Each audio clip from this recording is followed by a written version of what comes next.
तो पटेल राजा जी रोको।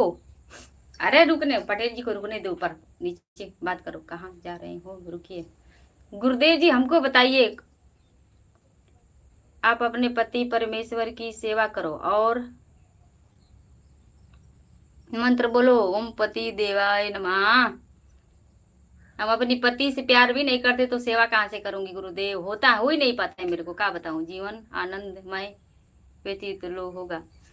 अब क्या बताऊं गुरुदेव जी, मैं सुबह सुबह झूठ नहीं बोलती, अपने पति से मैं प्यार भी नहीं करती, स्वर्ग प्रणाम प्राप्त होगा। अरे स्वर्ग हमके ना चाहिए, बाप रे बाप, हमके यमराज जी के जाए, हमके यमराज जी से प्यार बा, यमराज जी से। गुरुदेव बासुरी मंत्र ज्ञान देते हैं, आप बताओ